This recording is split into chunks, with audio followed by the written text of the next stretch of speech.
Well, I mean, why don't we just keep the Canon train going, and then we'll just end on hate. There we go. Just go on end on hate today. All right. All right, then in that case, this is the Canon EOS R5, and it's crazy because right before I got on the show, I was checking out our Flipboard, and we published the story that we did today about, the EOS R5 not overheating in stills mode, and there was a guy saying, like, don't give me that, like, tell us what you really mean and why should we really listen to you, and don't talk to us about a pre-production model. And I straight up commented back, I'm like, read the article. We've had it for a really long time. So long that, I moved from one apartment to another apartment with this thing. So, yeah. The EOS R5. Ergonomically, this thing is a lot like the EOS R. This grip is bigger, which a lot of people will like. I've learned to actually, I'm okay with it, but I'm a rangefinder guy. I'm okay with the smaller grip that's on the EOS R. Let me talk about what I don't like, I guess. I know I should probably save this for the show later on, right, Paul? But well, no. I mean, we could segue into that if you want. No, not yet, not yet. A lot of people were really, really jazzed about the fact that the EOS R5 added a joystick, and I agree with you. I think that's really awesome. But I don't like this placement. This placement is a little odd. I think it should have been right here where the magnify button is instead. Yeah, it's about half a centimeter too far away. Yeah, but in real life use, it's really not that bad. I've been shooting. I'm like, okay, fine. But I would still like my thumb to be down a little bit lower so that when I need to adjust the aperture, I can just slip right over here. And I really wish that this back dial were larger, like 5D larger, not like Canon 90D sized. But I guess that's what you get when you get a smaller body overall. Something else that I really like with Canon, if you're an EOS R user, that shutter still comes down to protect the sensor, which is fantastic. And I think more manufacturers need to be doing this. When you turn the camera off, I think they should go even further to the point where when the lens is off, that shutter should just come down to completely protect the sensor. And that way it'd probably be a lot easier for photographers to change their lenses in the middle of, a shoot or something like that. So ergonomically, this is pretty nice. I've slung it around my torso, sort of like this, and just gone about with shooting. And it's been really lightweight. I haven't had any problems. Sometimes I've even wrapped it around my wrist, like this. It's something that I've been known to do for years. Just go around like this and just shoot casually in lieu of a wrist strap. And, ergonomically, it hasn't given me any sort of problems. I've been able to wrap my hands around it with no issues at all. Build quality-wise, this thing is a tank. I think one of the first posts that I did, I was talking about the high ISO output, but I was shooting with it in the rain. And I'll show you guys an image from that later on. But basically, like, this thing is a tank, and Sony, and I was about to say Sony, oh man. That is not the case with Sony, no. Canon's RF lenses, like the L mount ones, they're also weather sealed very well. All three of us have used them in the rain, no problems, and we've gotten really great results. So build quality wise too, I mean, this is great. I really love the fact that they have like this tilty flippy screen. Unlike some other manufacturers, I've always liked that. That and doing this just saves battery life. But that might not even be such a big problem for a lot of people because Canon, do I have the newer battery in here? I don't think I do. Basically, no, I don't. Yeah, it's the same size battery. It's just that there's a little like tiny screen over here. And that is supposed to give you, I think it's 17% more juice, which is awesome. And I mean, Canon's battery is like, if you've been a Canon user for a really long time, you know that they last for pretty much forever anyway. Especially on the 5D Mark II. I know on the 5D Mark IV, it took a little bit of a dip, but on the EOS R, I never really had any problems with it. Is that the new battery, Paul? No, it's just holding it up for size. Oh, yeah. Thank you. Let's talk about the autofocus then. That's usually what we talk about. It goes ergonomics, build quality, autofocus. Yeah. Autofocusing on this thing is incredibly fast, and this is what I'm most excited about. So, a lot of folks say, "Oh, well, I wish Canon had more third-party lenses." They do. Well, not a lot, but yes. This is the Samyang RF 85 1.4. And Paul can confirm this with me. This thing autofocused on my face very quickly using the face and eye auto detection setting. Had no problems.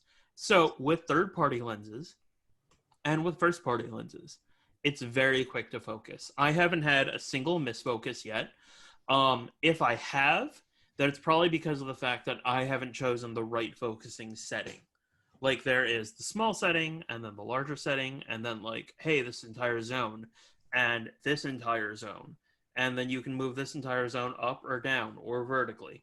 What I wish Canon had was I wish that it allowed you to look at the entire scene and then automatically just choose the focusing point, not tell me like, oh, this is a wide zone or this is a vertical zone or something like that.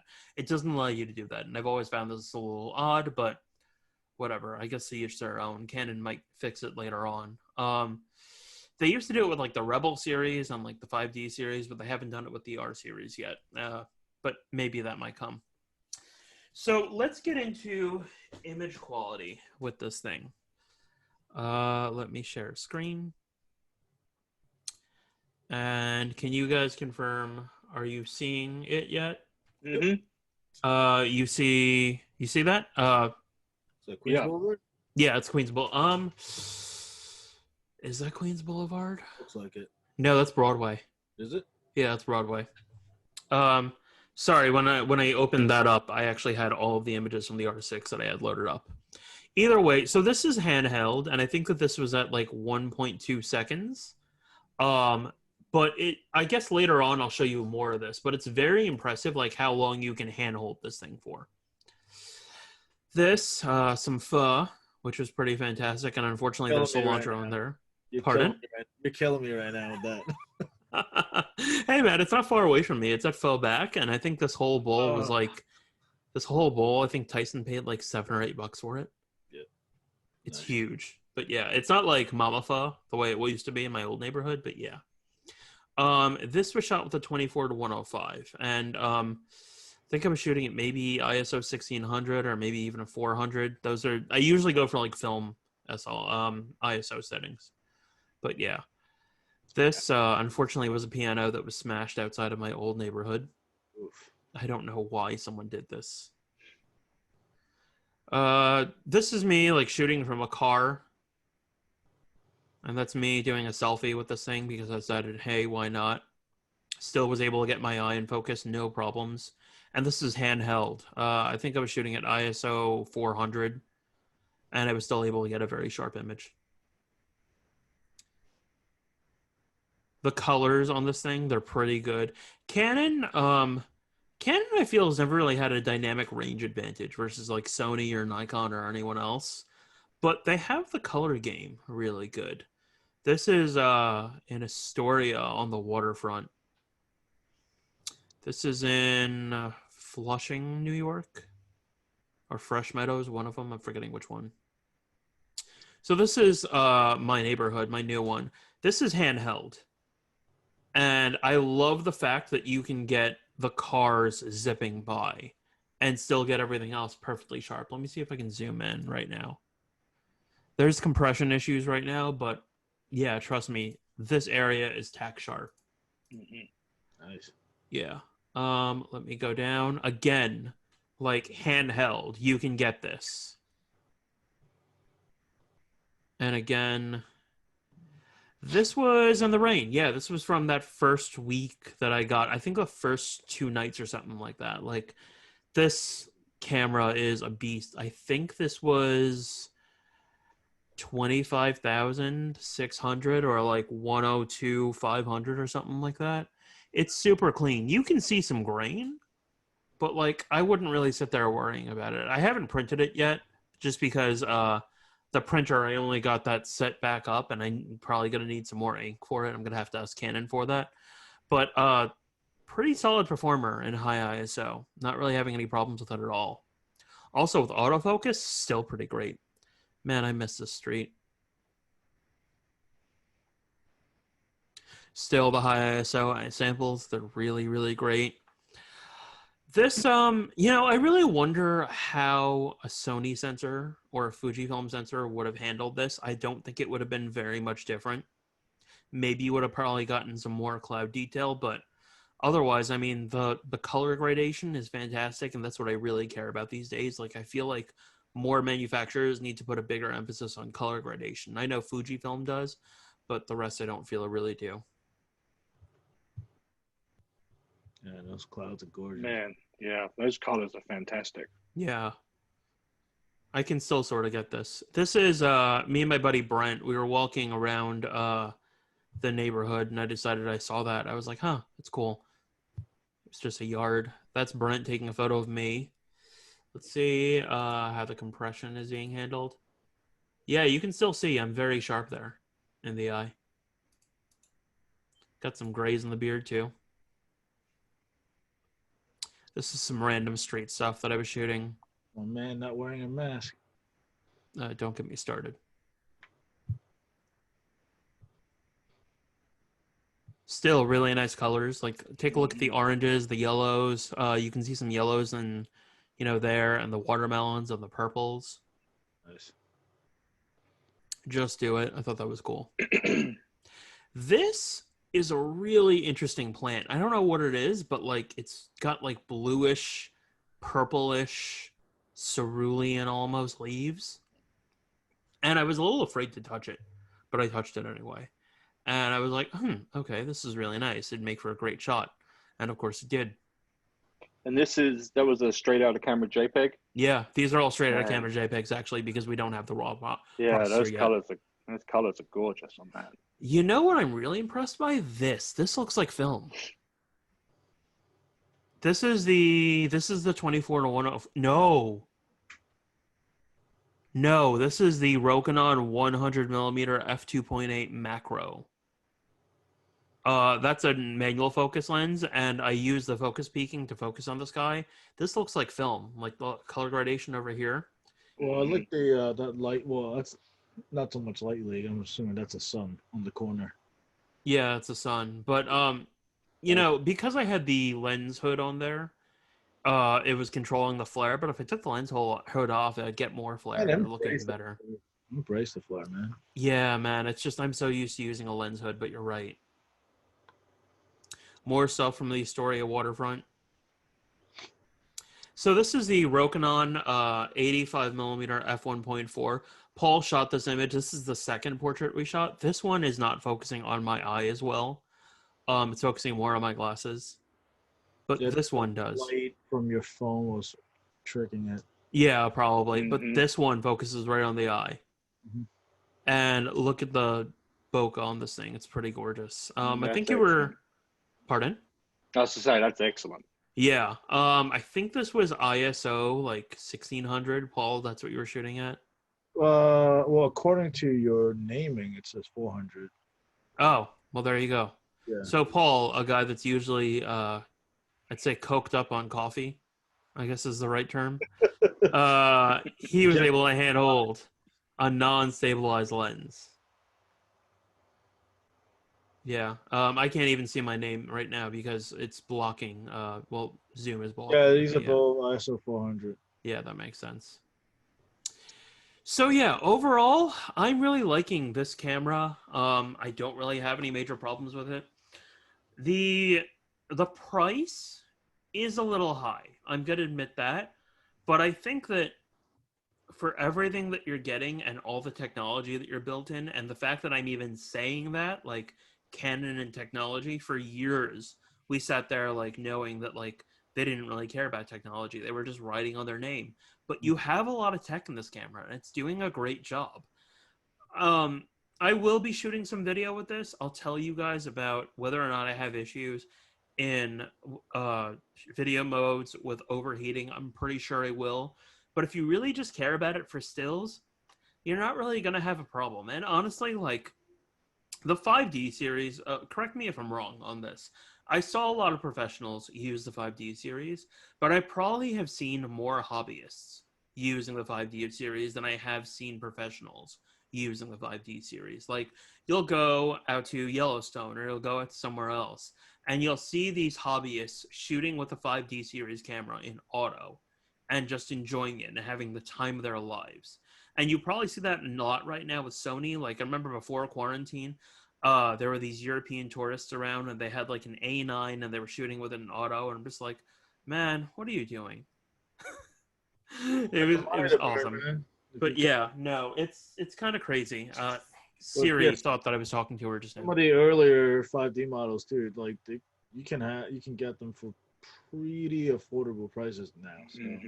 And the lenses, I mean, you know, the lenses are well, not a dime a dozen, but they're pretty easy to find, like anywhere. Yeah, there's so many good third-party options. Yep. Tell me something. I think that around the holiday season, you're going to see the price go down for this camera. Oh, absolutely. Yeah, it's going to have to. I think. Absolutely. Yeah, because right now it's basically positioned right between, you know, and everyone's gonna get their, their undies in a bunch here, but like it's positioned between the A9 and like the top end A7 series cameras right now. Mm-hmm. You kind of have some features that you would see on the A9, and then the rest is kind of, you know, on par with what you get on the A7. So the pricing needs to reflect that, because it doesn't surpass the A9 in any way. And yes, it's from a competitor, but you still have to look at the market. Yeah, I wouldn't be surprised to see like a trade-in, trade-up event sort of thing going similar on. To, just to get what Sony does every you know, and right. Yeah, I would honestly, within 6 months, I see it hitting closer to the 3,000 mark. It's not going to stay at what they are right now. That's like the early adopter price, and then you have like what everyone else pays price. Yeah, Canon has done that before, but you know, Brett, you were a Canon shooter before. Would you buy this bundled with a printer if it were at the right price? If you're at the right price, I would be in it right now. Yeah, Absolutely. At At 3,900, it's just a stretch too much for me. The thing with Canon though is, you know, anyone that's been in the industry for long enough, they basically, the printers, they throw them out like every year. Come Thanksgiving, you get a printer for under $100. and it's so sad because their printers are great too. But it's a razor blade thing, right? If you can wait and you don't need it right then, wait till Thanksgiving comes along. You're going to be able to find a Canon printer for under 100. You know, at least like their entry level pro printer. You know, and for most people, just getting into print, that's a great option. But I don't think that's enough of a draw for people to just pick up the camera. Oh, like, ooh, I get a printer. Maybe if you do like a bundle deal with, you know, like the lens that, like, you know, like the lens that Brett was testing, maybe.